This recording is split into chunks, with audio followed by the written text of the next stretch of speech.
Hey everybody, Eric here from Nomadic Fanatic, just finishing up here in East Alton, Illinois. Things look a little different than my last video.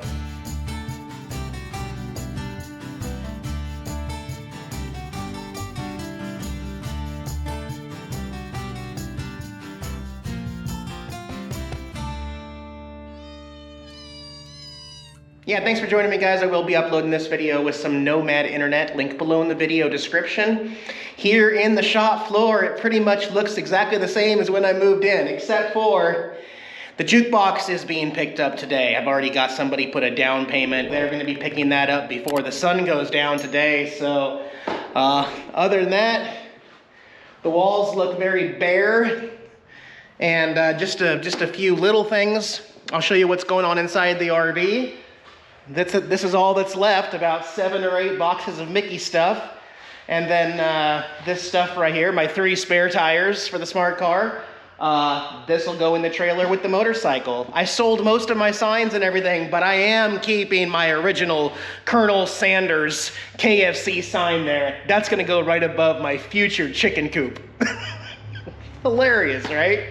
As far as the rest of the shop, magnets are put away, magnet boards in the RV, the entire upstairs. We'll go look. Oh, and I gotta talk to Sean. He might be grabbing some of the window tinting signs and this old Los Alamos drive-through sign here, but the rest of everything upstairs is just the way I left it. I need to grab my leg lamp. I've been keeping it in the window here for fun, but look at, oh, I don't even recognize this place, guys. Over here, there's some building supplies that are gonna stay, and some random sawdust from Modified Auto when they were in here.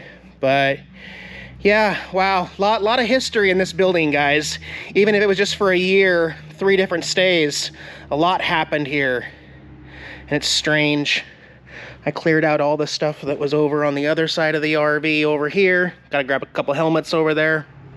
Outside here, the dumpster will get picked up by Midwest tomorrow morning.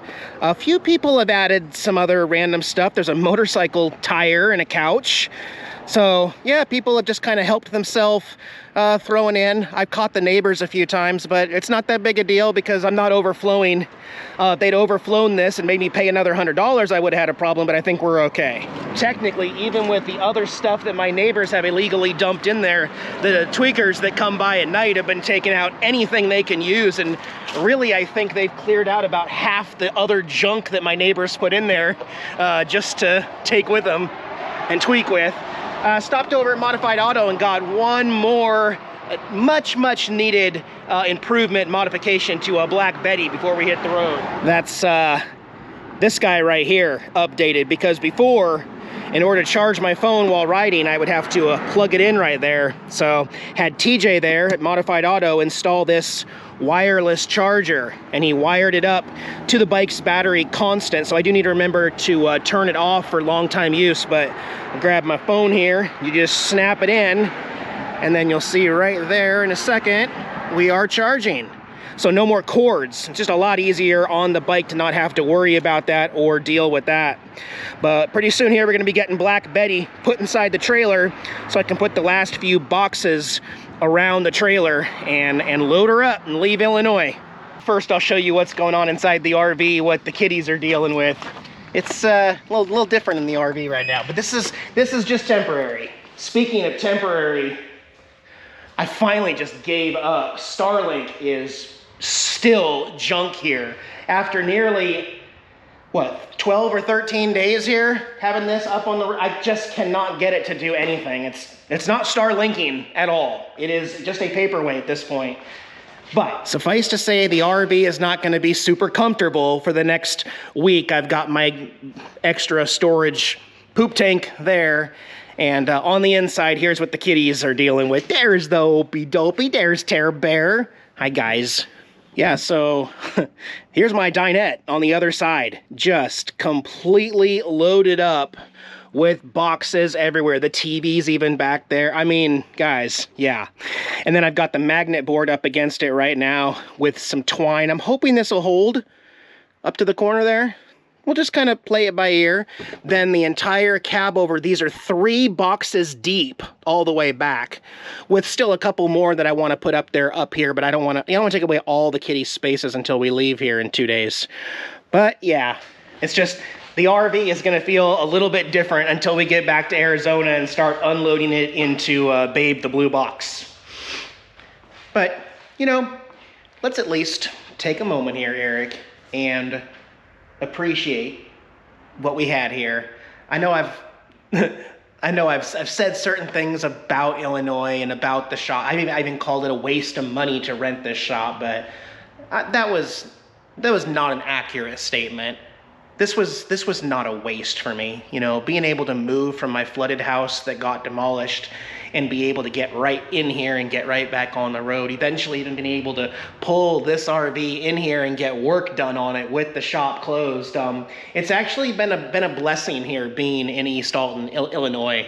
And if not for many years ago, 5 or 6 years ago, you know, meeting my East Alton friends, Sean, Jill, TJ, and Chris, and everybody who's been so kind to me and so helpful getting through the permits and everything, and just making life easy and fun here. I will miss having a home base here in Illinois, and possibly later in the future, I may even find another piece of property here, something similar to what I have in Arizona, but something to bring the RV to and plug the RV into, with another storage shed here in Illinois, so that I have another base camp here in Illinois. That is certainly something I'm considering at this point, but right now, I think my focus is just, let's deal with one property at a time there in Arizona and get that comfortable as best I can next year. In the meantime, we won't be doing a whole lot of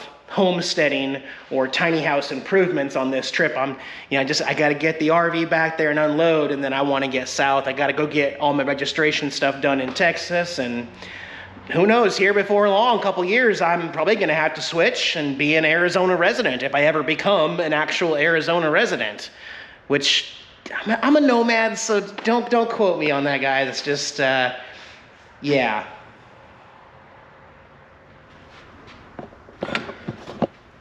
Oh, he may have been just turning around. Actually, people still see this sign on the outside that says Modified Auto has moved 1 mile down the road, so, I don't know who's going to rent this building next. It's not going to be a friend of mine or Sean's. This will be another business here pretty soon, so, yeah, I just got a few more things to do, guys.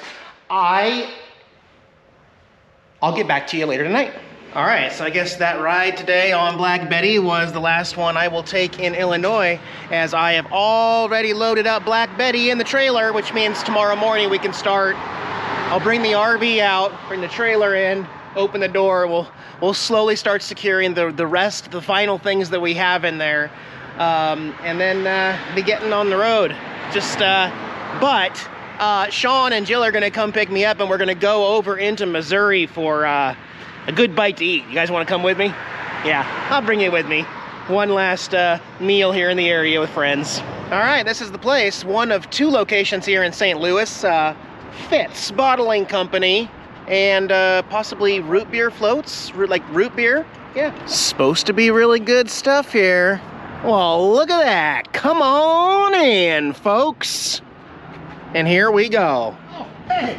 You didn't see us there, did you? You didn't see us there. I'm vlogging here. Oh, look at this. We are definitely going to be trying some root beer today. Oh, weird. They have them in like a weird aluminum can, too. Whoa.